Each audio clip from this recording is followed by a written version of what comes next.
This is Wrestling Informant Radio, WrestlingInformant.com. How's it going, everybody? Gary and Chris back for another week, Wednesday, October the 29th, 2014. And Chris, how's it going?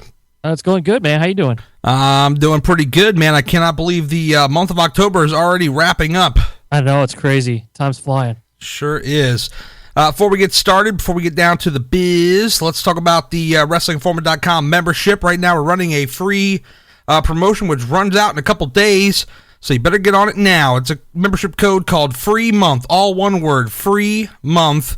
And if you go to WrestlingInformant.com/membership, you can access this special code just for you, the listeners of the Wrestling Informant Radio podcast.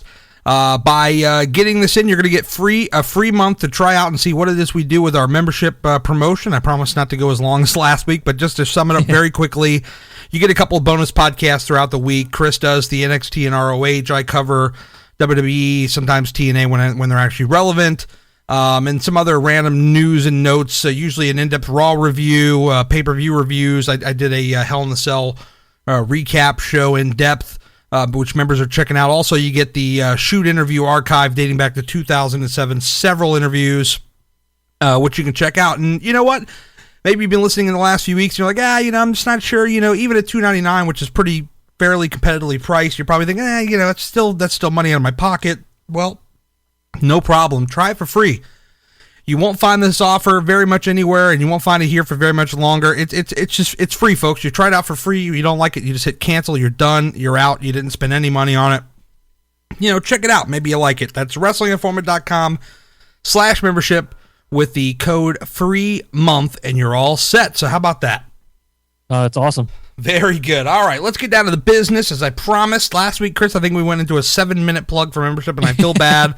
I want to apologize right here and right now. So back to business this week. Bray Wyatt, with his big return at Hell in the Cell, made his return at the end of the show. Right in the middle of the Rollins-Ambrose match, we've seen Dean Ambrose getting those concrete all set up, ready to curb stomp Seth Rollins. And the lights go out. We hear some gibberish, and then we got the little flickers. We've got the cell phone lights in the crowd, and then we got Crab walking Bray Wyatt, who cost Dean Ambrose the match. We did, for the record, get a pin. This was a pin from Seth Rollins on Dean Ambrose. Dean Ambrose loses the match, but Chris, there has been some back and forth. Some people, they love the finish. Other people said, you know what? Even though you gave me a pin, it's still not really a clean, decisive finish. Where do you fall on this?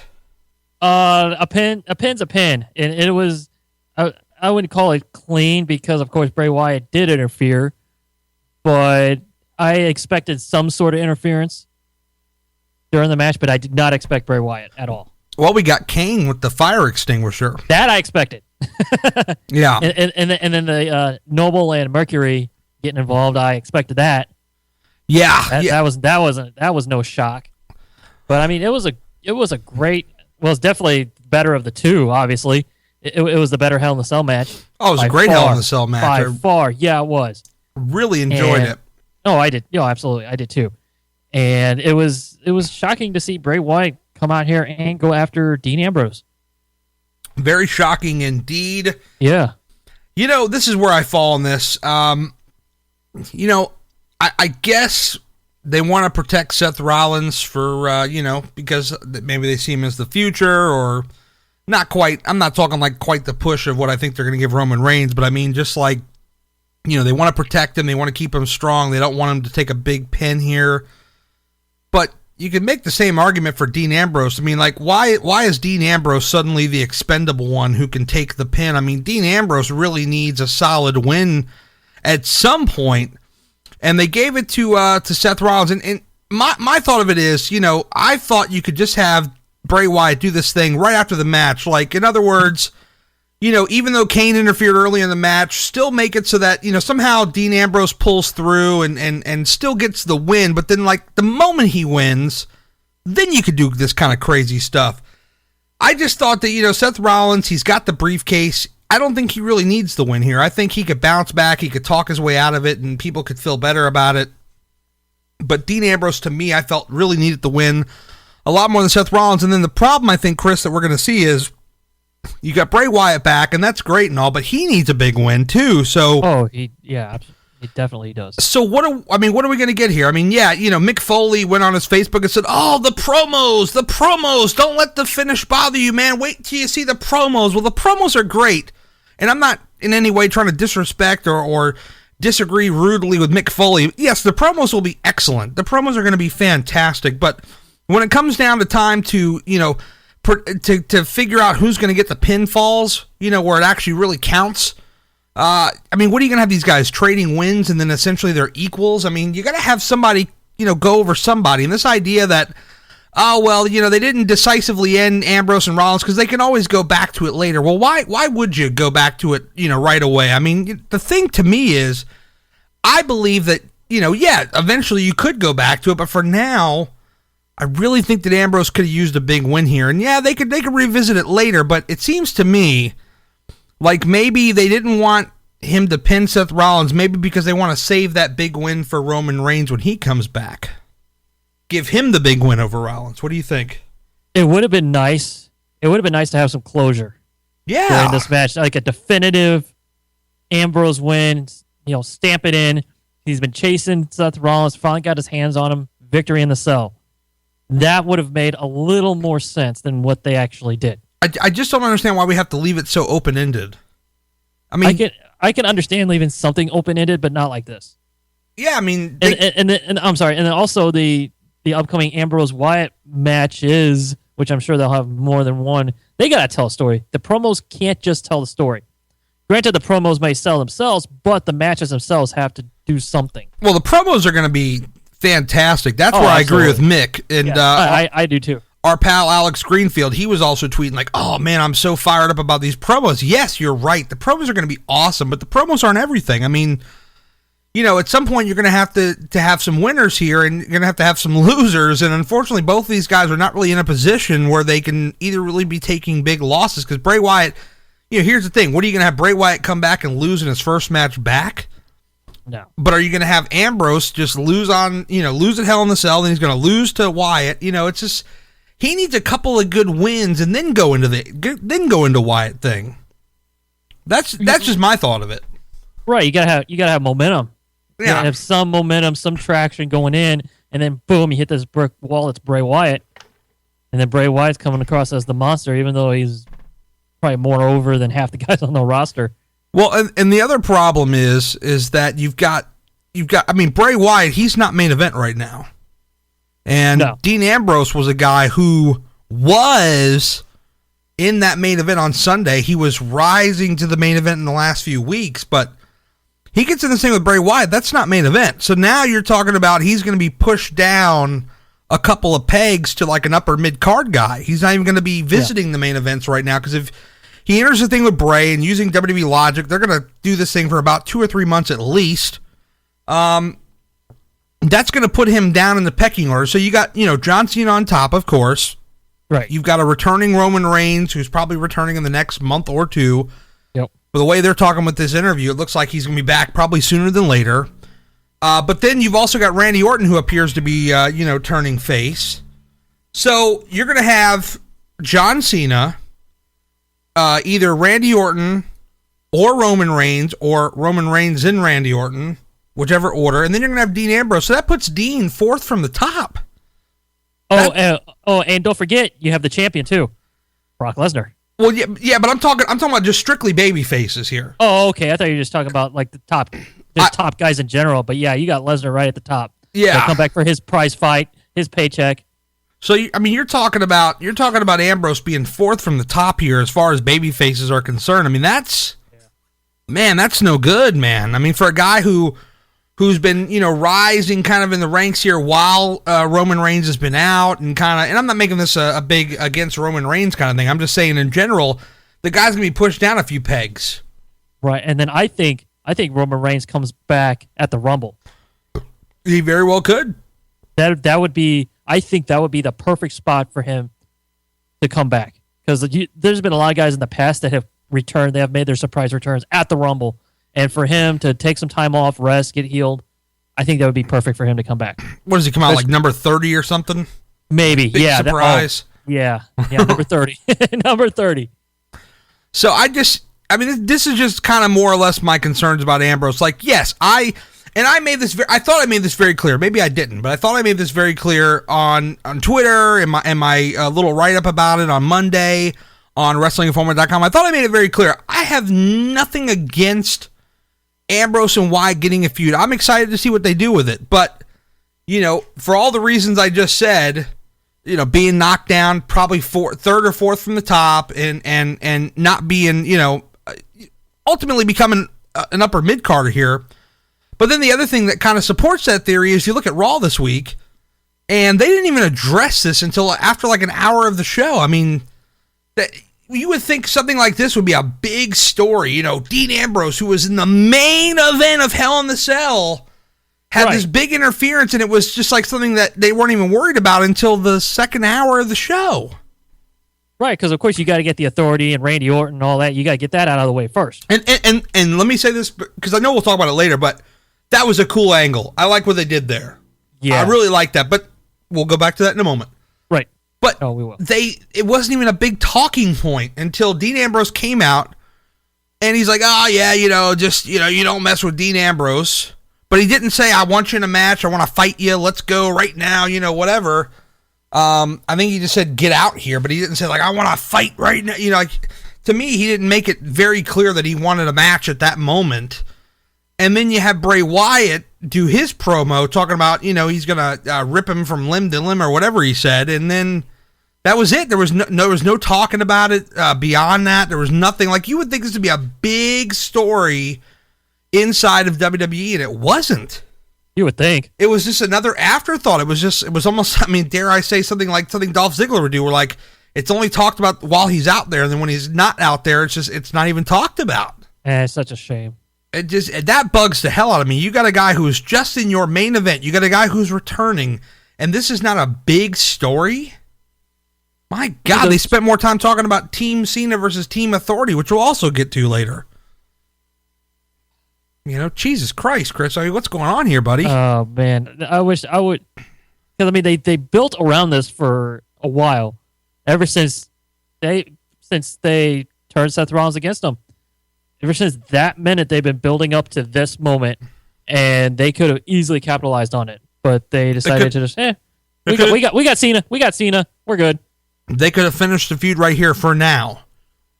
And Rollins could have lost and could have came back out the next night and cut a promo and got his heat back instantly.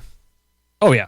But Ambrose, he's damaged goods right now. He just lost a match, and now he's going to feud with Bray Wyatt. And Bray coming back, first match, he ain't going to lose that first match back. What are they going to do, a schmozz finish? I don't think so. Right, consider it's like, it's looking like Eric Rowan and Luke Harper are all they're going to have them do their own thing. Yeah. So it's not like he's going to have anybody running in for him. Yeah, so I just think it's I've always been like this, Chris. You know me better than probably anybody else here listening, and I would hope you would know me better than anybody listening, but yeah. You know me, I'm a wait and see kind of guy, so I'm going to let this thing play out and we'll see how it goes. Right. But I'm just saying I'm kind of that way too. It's like, yeah, okay, I'll believe it when I see it. Yeah, I'm just saying I have my reservations about it. That's all. So let's talk about this opening segment of Raw. You've got the Authority out there and Randy Orton out there. Now, Randy Orton, man, he was so fired up. He was. He didn't even take a breath in between when he was talking. Like, he was just going on and on and on. But the funny thing about it is, like, it still sounded like it was scripted word for word. Like, it didn't sound like he was naturally pissed off. He was just, like, the way... And you could even tell where he messed up a few lines, tripped over a word or two. It just sounded like this scripted thing. Like, it didn't sound as bad as normal because usually he's very slow and methodical in how he speaks, but this time he sped it up big time, so it almost sounded like unnaturally, like unscripted, but I could still listen in the words he was saying that it clearly tell this is like scripted word for word. Right. Well, I don't know if you caught it, because I did. He actually said during that rambling, I happened to catch this, I'll go back into anger management like I did in 2006 for real. Oh, yeah, I remember that. So they were trying to get that believability factor in, but his stuff just comes off very, very doesn't come off very believable at times. No, and Randy Orton, I mean, I think he's great, man. I think he's got, he's got the total package in terms of the looks and his wrestling ability. He can lay off the mid-match chin locks once in a while, but you know what? Other than that, I mean, I think he's got the total package. There's a reason why he's been hanging out in the main events for the last, X amount of years. About 10 years, actually. Right, basically since 2004 when he won the world title. Yeah. So I'm not crapping on Randy Orton. All I'm saying is if he could just take his and this is just anybody in general, yeah, they want to script it word for word, but take a few words and change them around and make it your own. It just sounds like you're just reading and you're memorizing. Even the Reigns interview from this week, and I was just groaning before. I was like, oh God, don't let this be another 30-second nightmare like the first one. I was watching the clock. I really was. I honestly was. I had my watch. I'm looking at it like, okay, when's Michael Cole going to abruptly end this? Right, and the thing about it is that it was actually better than the first time, but you could still tell, man, they're just reading this thing word for word for word, and it's just like, oh God, man, come on, just let them ad lib it just a little bit, I could understand if it's like a younger guy, maybe they don't trust him or whatever, but these are like your top dogs, like especially Randy Orton. I would think you would trust him by now. Yeah, you would think you just say, okay, hit these points, point A, B, and C, and then just fill in the rest. Yeah, you would think. But I've heard a lot of these guys, and even going back to some probably 8-9 years ago, they wanted their stuff line for line for line. They didn't. Writers have talked about that in interviews for the last couple of years. Yeah. Oh yeah, and they said that they wanted that, and then others they wanted just the high points. And you can always tell which ones were just hitting points, but everything else was kind of emotion and how the character was feeling. It felt real. Yeah, it had that definitely. reality feel.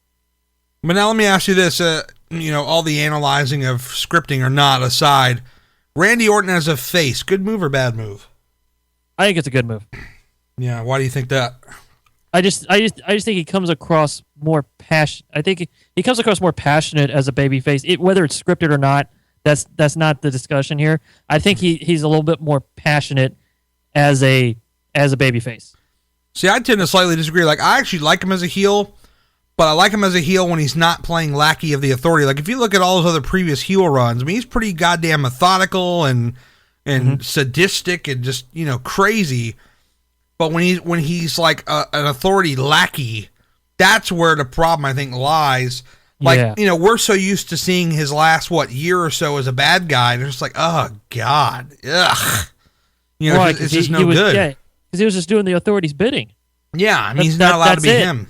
No. And then that goes into how corporate Kane is right now. Oh, God, don't it's get the same. He just started on corporate Kane. Please don't. It's the same thing. he used to be a monster heel, but now he's the authority's lackey. He is. So I kind of think that maybe turning face will give him a new kind of thing, because like they'll probably turn him, against the authority, and this kind of goes into the next thing I want to get into, the Survivor Series thing. But I think that with it being Randy going up against the authority, I feel like they'll actually give him a little bit more to work with, as opposed to like somebody like Dean Ambrose going up against the authority. Like, they like Orton, they trust him. Maybe they're more likely to give him a lot more to work with here than they would somebody else. Perhaps. So yeah, let's get into this Survivor Series main event. Now, I had predicted on the website in my writing that I thought it was going to be Lesnar and Cena at Survivor Series. This appears not to be the case now. No, it logically it would have made sense for him to be one of the quote big four shows of the year. Yeah, I think there's probably just going to be Rumble. I guess is when he's going to show up. But probably. But as it pertains to that, so we got Team Authority versus Team Cena. Stephanie came out. John Cena came out to cut a promo on winning against Randy Orton, and then Stephanie came out and interrupted him on Raw, and it was this whole thing of, John, listen to these fans. And it was the worst night because San Antonio actually likes John Cena, so there was no... Oh, he's huge there. Yeah, he's huge there. There was no Cena sucks chance or anything like that, so everything she was saying was completely out of place.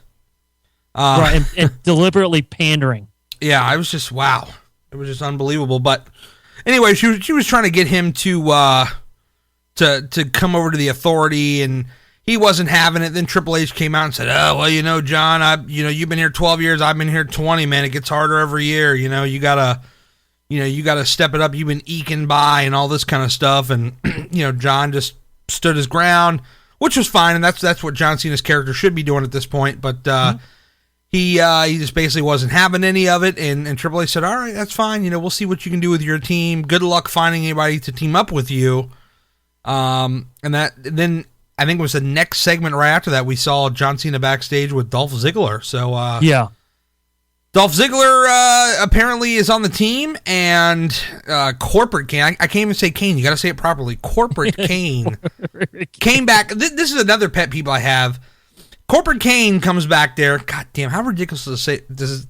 Corporate Kane sound. It's the worst. It's the worst. I'm just annoying myself saying that right now. But anyway, he comes back and says, "We got a report that you were talking with John Cena." No, you didn't get a report. It was on national freaking television or cable television. 3.5 million people saw Dolph Ziggler talking to John Cena on TV. How did you hear a report? Are you not aware that this thing is being broadcasted? Were you not back there watching it on television? Right, and they got 19 million monitors backstage so that everybody back there can see what's going on. I mean, come on, man. Why are you going to pretend like you heard a report? That makes no sense at all. Obviously, they know the camera's out there. Right, it comes across more of a stooge than anything. Yeah, it was just a terrible line.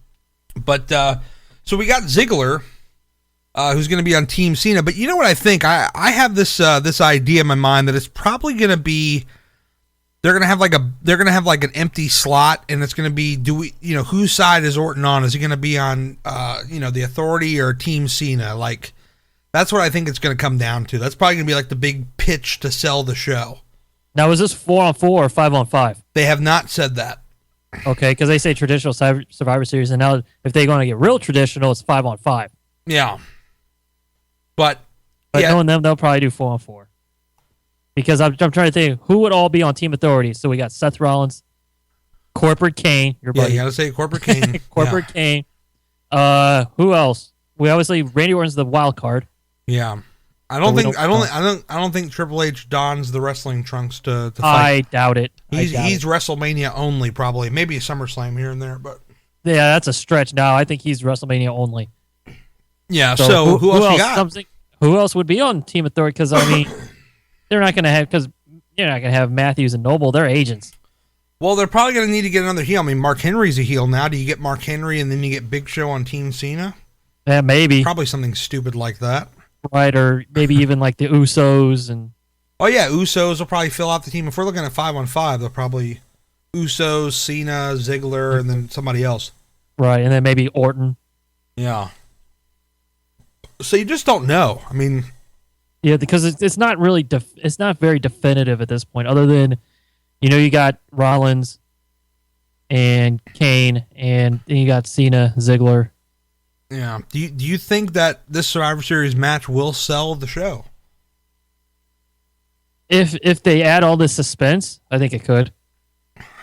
Yeah, I'm not sure. I mean, it's gonna be tough. People are gonna get it anyway. I mean, it's Survivor Series, but right, you always get the Royal Rumble, you always get Survivor Series, you get WrestleMania and SummerSlam. Those are the ones you always get. Yeah, I know I do. I mean, with the network, it's a little bit different, and we'll certainly have some network talk here in a little while, but.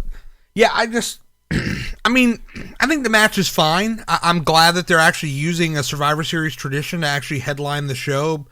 Like, not having Lesnar puts him in this interesting position of having to go to this route, and I'm actually okay with it because, I'm one of these guys who's watched every Survivor Series, so I always wish every year that they would have a main event with the tag match instead of having other stuff in the main event. Mm-hmm. But that's just me being, stupid. That's just kind of the way. That's just my own dumb thoughts on it, but yeah, I mean, so I think it's fine. I think that if it plays out right, it should be okay. So, how about Ryback? Ryback made his return this week. That was a shock. Did not expect that open. I completely forgot that he was out with an injury. Yeah, I think he went out in injury. I want to say it was like June or something like that. Maybe, maybe July. It was I think it was an elective surgery. He chose to say, "Okay, I'm going to shut it down, get fixed up, and then be back." Yeah, and he looked good, man. The crowd was Crowd was cheering him. I didn't hear any Goldberg chants or any of that stuff. Thank God. I know, man. I was so sick of hearing that stuff. But I think it was, all the, the basics of, hey, man, feed me more and all that stuff. People were excited to chant for that. Right. It was good, and I enjoyed it. I absolutely enjoyed it. I thought it was good. Now, the thing is, if they're looking for contenders for Lesnar, if they're thinking ahead that far, is Ryback somebody that you could build up as a believable, credible opponent? I know there was always like rumors of, we'll just throw a big show at Brock Lesnar for one of these pay-per-view dates, and we've already seen that. Could they build, in a perfect world, could they build up Ryback coming back now? Would his stock be high enough within a month to fight Lesnar? What do you think? No, I don't. I do not think so. I think it would take a lot more than a month. Especially you look at the last time he did a title run, it was, I'd say, forgettable when he went after Punk's title. Yeah, well, they were kind of in a tricky spot, I would say, at that time. Yeah. In his defense, I mean, it was kind of a tricky spot because Cena was out at that time, and that's true. Like they had to throw Ryback in the mix at the last minute, and he wasn't ready yet. I don't know if they trust him enough because, like you said, you got your top guys. Yeah, I'm not saying give him the belt though. I'm just saying more or less just a 1 month off. Brock Lesnar can mow through him. I mean, Yeah. Oh, well, in that case, maybe have him win like a number one contenders match or something, or like a battle royal or something stupid like that. Yeah. Build him up and then just have Lesnar completely destroy him. Because I think to some people, and especially to Vince McMahon, this is a very visual thing, as far as like the big muscle guys. And man, if you had Brock Lesnar and Ryback face to face, I mean, that's just on a visual alone. I mean, I'm not saying it would be a great, WrestleMania, Shawn Michaels versus Bret Hart kind of match, but I'm just saying the visual of it. You could sell that. It had to be better than Lesnar's match with Goldberg at WrestleMania. Oh God, yeah, for sure. It had to be a notch above that one.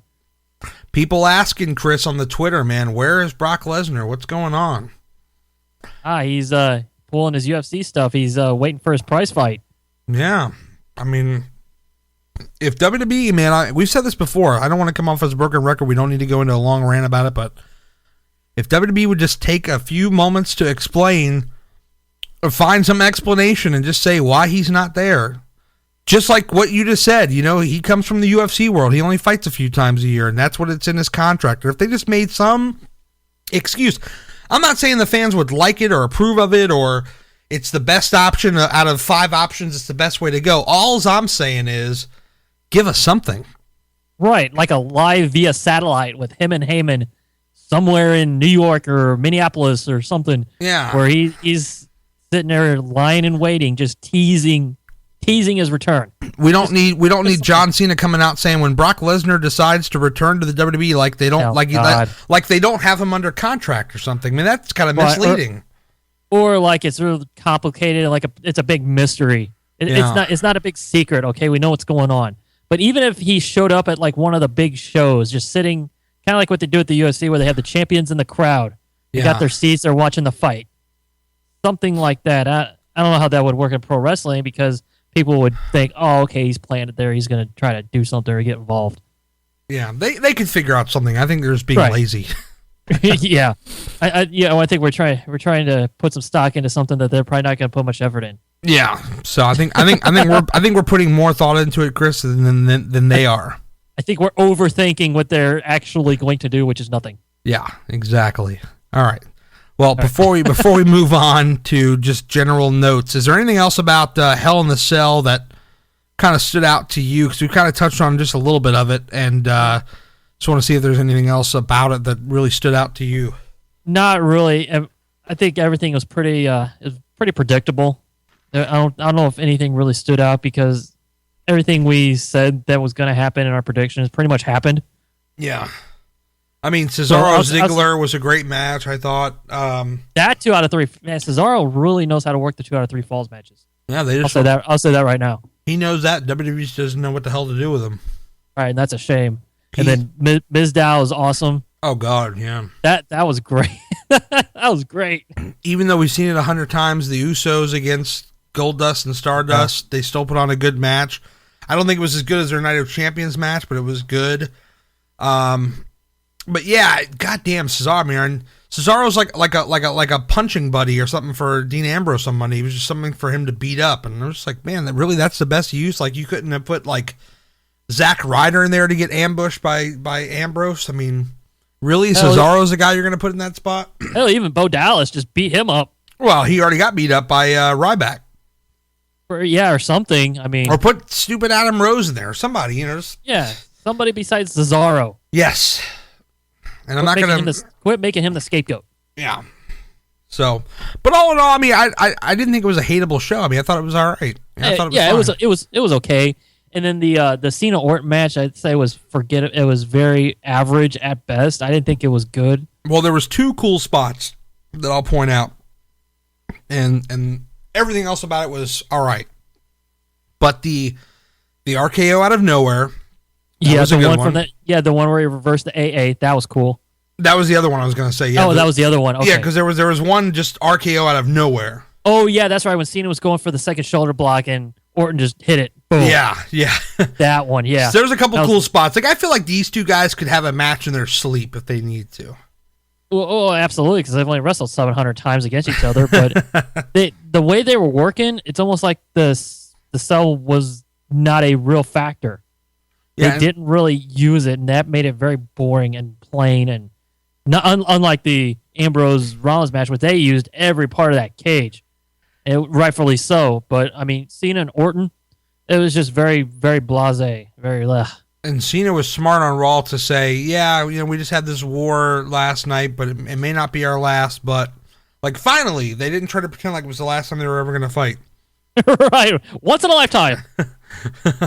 Well, that was the Rock thing. They were like, once in a lifetime with the Rock. Oh, I know. Yeah, we're not buying it. Okay, once in a lifetime doesn't mean squat and never again. And feud's over. Yeah, we're not buying it. Yeah, not buying it. All right. Well, if you got nothing else from Hell in a Cell, we're going to move on. We're just going to barrel right through the rest of what we got here. Yeah, I don't have anything from Hell in a Cell. That was about it. All right. Well, tomorrow, Chris, is a very, very, very important day in WWE's business world. Tomorrow, they're going to announce the subscriber count for the network. Now, what's at play here in these numbers that are key is the international numbers are factored into this. So Canada. Mm-hmm.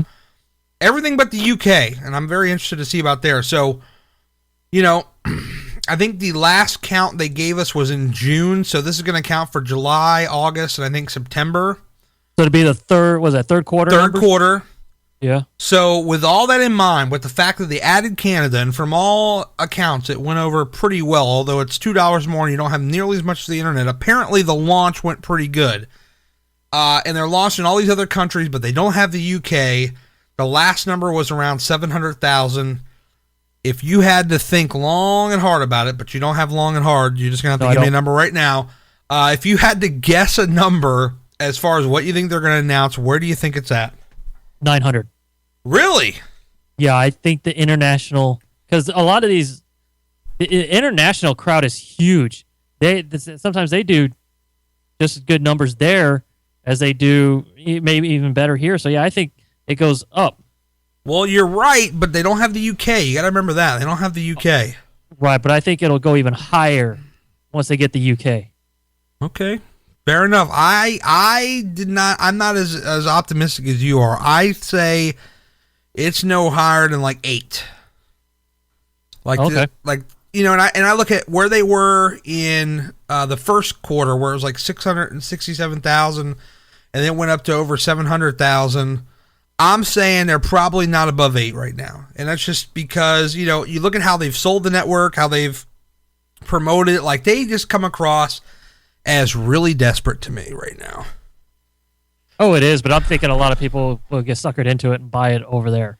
They might, but I'm just saying, as far as, how they've advertised it, I'm just thinking, man, I'm a little bit worried. The fact that they've incorporated the $9.99 into seeming every promo, and I think some of the flaws is that, first of all, you've got the people that we're supposed to hate the most, the Authority. They're the ones who are pushing it the most, which is odd. You've got you got Hulk Hogan shilling it. That's all he does. I got something else on Hulk Hogan in a moment, but I know you do. They've got these promos, like. A lot of these promos center around people using their phone to watch the network. Like, why can't we have one guy sitting in a living room with an Xbox or a Roku or an Apple TV showing how easy it is to click the button and click on play? And that's what normal people do. Yeah, why can't we get a video of somebody doing that? Why is it got to be a guy on a park bench pulling up a cell phone? Hell, even a tablet would be better. Well, I've seen one with a tablet, but mainly it's usually the phone. And I'm thinking to myself, that's the problem, because everybody thinks it's some computer, phone, or tablet thing. They don't know that you can plug in an Xbox or a Roku or an Apple TV, and you can just instantly access this thing with no problem. And I just think that they really need to change course on some of their promo skills for the network. And I've said this for a while, but right, they could do a lot better. And yeah. I know, and then we've talked about this before, and you've beat a dead horse with the way they're insulting their people's intelligence for not buying the network. Oh my God! They did it again. Look what you just did. Now you're going to lead me into a rant here, but I'm going to spare the listeners. First Hogan, and now this. God, Chris, you're just pushing all my buttons tonight. Oh no! Hey, I got you. It's been a week. It's only been a week. Yeah. No, this is the thing. I had some numbskull on Twitter, and yes, I'm using this word because this is how stupid. Let me find this tweet. Give me just a second. Okay. This numbskull who tweeted me this, because I pointed out the fact that yes, they insulted the intelligence of the people who bought it on pay-per-view, who paid full price, and especially, Chris, at this time when the network number is more important than ever. Like, tomorrow is a very, very big day for WWE. Yes, it is. Oh, yeah, absolutely. It is. And we already know they're not in the greatest of shape, okay? And I've got people on Twitter, and you're not going to believe this when I read this to you. I'm scrolling down now. I'm just stalling for a second. Yeah, I can't wait to hear this. I can't wait to hear this valuable insight. Yes, this that's what it is. It's very, very sarcastic there, but valuable insight. So, because obviously he knows what's going on. So my tweet was, WWE just loves to remind their pay-per-view audience how stupid they are. Eventually, people who buy the pay-per-view, and I meant full price pay-per-view here, but I think you get the point. Yeah. Eventually, people who buy the pay-per-view will stop, and they won't get the network either. Then some guy who I'll leave his name out here. Okay. Because it's actually another podcast, and so he wrote, if they're still buying monthly shows, they deserve to be made fun of. Like, whoa. What kind of fanboy markish logic is that? Like, especially if you're another podcast and you're supposed to be trying to educate your listeners about wrestling, the last thing you want to promote is making fun of people who pay money. These people are paying full price to get the pay-per-view. Full price. And this guy's saying it's okay to tell these people to make fun of them for paying full price to get the network. How ridiculous is that? No, I will absolutely disagree with that individual's claim that you should make fun. No, you absolutely should not. There are better ways to do it, and that's horrible business. If you had any kind of business sense at all, you would know that's not how you do things, not running somebody's nose in the dirt.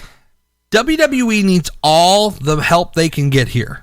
Okay, the network, I mean, we'll see where it is tomorrow. Maybe it's higher like you're thinking. Maybe it's lower. I don't know. Maybe it went down. Who knows? Yeah. But there are people who still do not buy the network that buy pay-per-view events. And as we've talked about before, this is for a variety of reasons. Maybe they're in a rural area where they can get satellite or something to that effect, but they cannot get high-speed internet. Maybe they can get DSL, which is not high enough to do streaming video. You work in IT, you know this damn well. I absolutely do.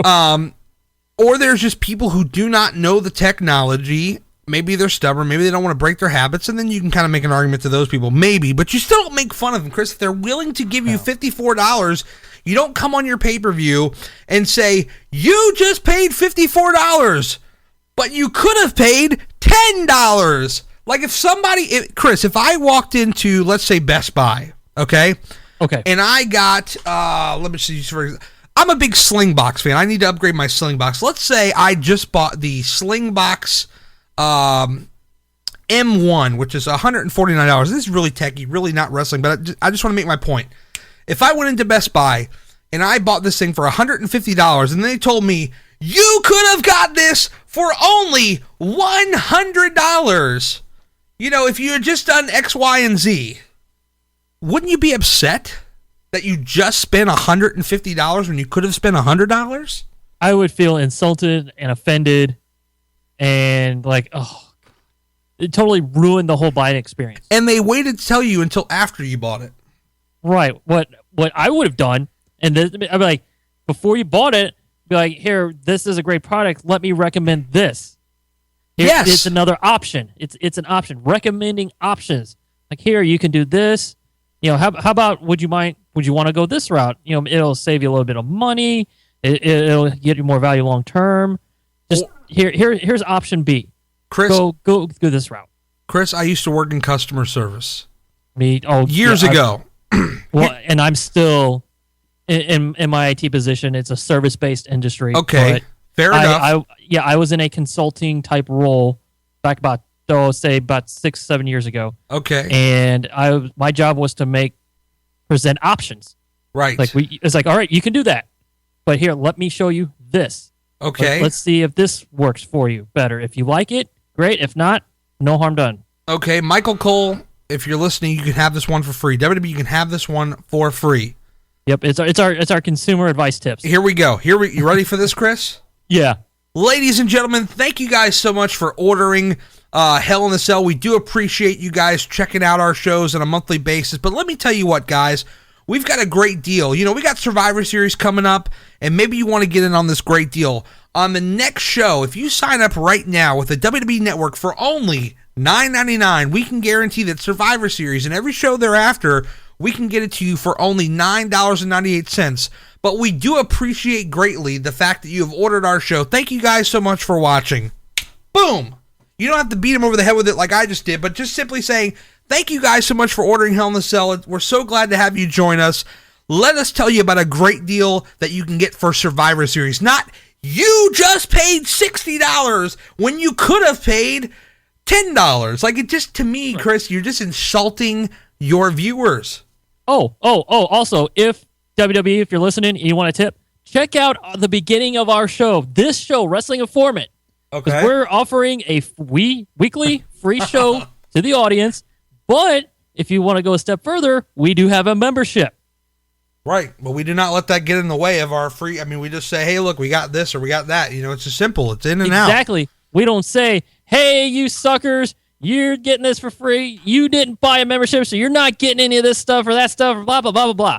Yeah. We didn't approach it that way. It's like, hey, we got this free show, but we also, if you want to be a member, here you go. Exactly. The same thing. What you just said, pitching the network, that's what we do with the show. That's exactly what we do. Exactly. All right. And, Hulk Hogan. Can we talk about Hulk Hogan real quick? Go ahead. I'm gonna talk about Hulk Hogan for just a moment, then I want you to tell me about WWE 2K15 because I know you got something on that. Hulk Hogan. They flew him in for the Susan G. Komen thing again. This is the second time he's been flown to Raw to plug Susan G. Komen. And I took a bunch of crap on Twitter because I said when you bring Hogan to Raw, it should mean something. It should be for something. Oh, what? You think breast cancer doesn't mean anything? Oh, no, God. That's not what I meant. Oh, God.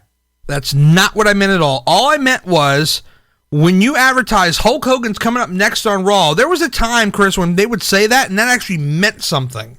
Right, because you knew he was either going to cut a promo or somebody or get your attention and say, oh, I got to watch this. Hogan's coming out. Yes, it was not he's coming out to shill for something.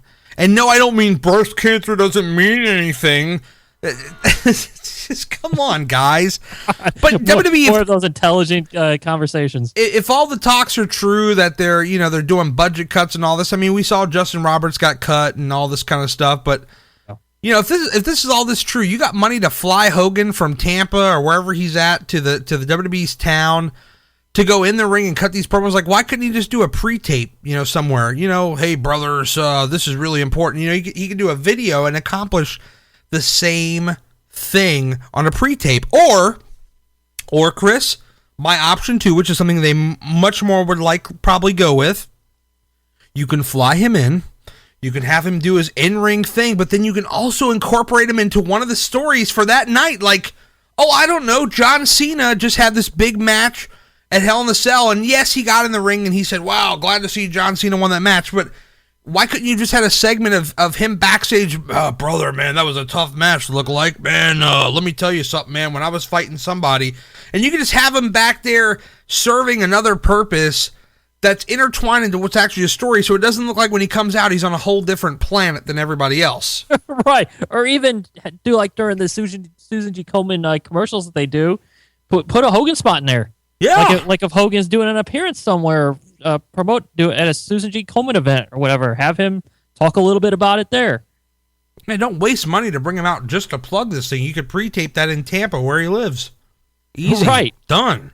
All right, tell me what you got about WWE 2K15, man. We're going to wrap up in a few minutes. Tell me what you got. Okay, yeah. Let's see. I know it was just released on this past Tuesday. Oh, yesterday. I'm sorry. Yesterday, yeah. It was yesterday for the Xbox 360 and PS3. I have not picked it up yet, and I know the next gens are coming in a couple of weeks. That's what I'm waiting for. That's what you're waiting for? Are you getting it? Yeah, I'll get the Xbox One. You get the Xbox One version. I think what I'm most excited about is the NXT. I am most excited to see that they finally incorporated the NXT roster for real into this game. Well, that's what you cover right here on WrestlingInformant.com for members. Well, absolutely. Absolutely. For WrestlingInformant.com/membership, code free month. Boom. Go ahead. There you go. And also, speaking of memberships, I will tease it right now that I'm going to have some name dropping activities tomorrow surrounding a particular photo I had posted on my Twitter account that got a lot of attention. And where can people find you on Twitter? At Chris McManamy. There you go. It got some attention. And no, it's not my Oscar Taveras retweets, although it was very sad what happened. But no, this is surrounding I'll just say it was too sweet. Let's put it that way. Okay. Hey, too sweet. There we go. Too sweet right there. Yeah, and it's not the NWO.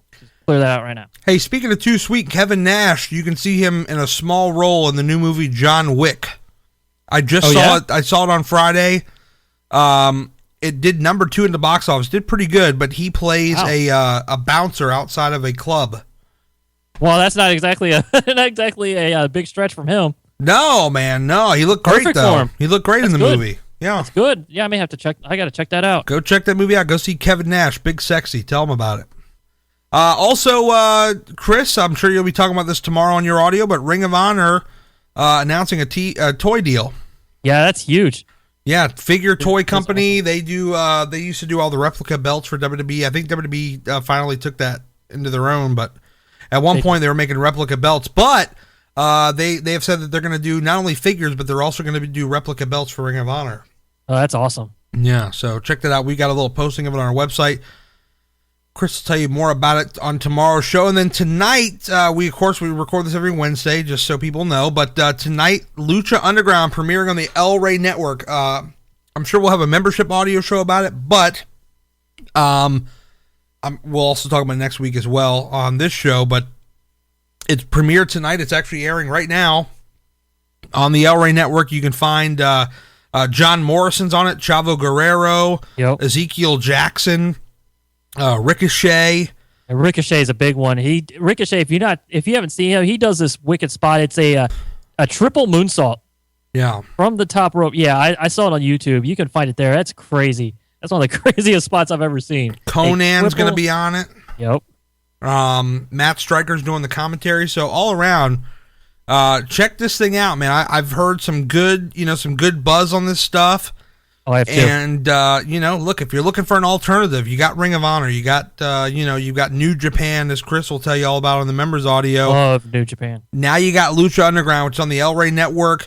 And chances are, if you think you don't have it, you may have it. If you got cable, I know Chris said on satellite it's a little bit of red tape you got to go through, but on the cable, it should be available on most basic cable. I mean, I got like a basic cable package, and I have it, so you may have it, you just may not know about it. But it's the El Rey Network, ELRAY El Rey Network. Check it out, man. I've heard some good buzz about it, so what I want to do is I want to promote it right now. So check it out, seek it out. I looked at it on the guide to set it to record on my DVR, and it looks like it plays a couple times throughout the week. So if you're listening to this and you obviously missed the Wednesday portion, there is some other showings as well. So check Very it cool. out. Anything else, Chris, before we wrap the show up, man? No, I think that's it. Okay, great. Again, on Twitter, you're what? At Chris McManamy, right? Yes, sir. All right, I'm at Gary Cantrell. We're going to wrap this thing up. Thank you guys so much for your support of the show. One more time, WrestlingInformant.com/membership. Use the code FREEMONTH to access a free month of membership and see if it's for you. If it's not, cancel it. If it is for you, maybe you'll stick around and hang with us. Either way, you get locked into that $2.99 rate, which will not last forever. And also, alternatively, if you want to support us, go to WrestlingInformant.com/Amazon. Everybody shops at Amazon. But instead of just typing in Amazon, just type in WrestlingInformant.com/Amazon, and you can get whatever you need to get and help us out at the same time. It's a great way to show your support and love for us. Other than that, Chris, I think we're done for the week, so we will talk to you guys next time. See ya.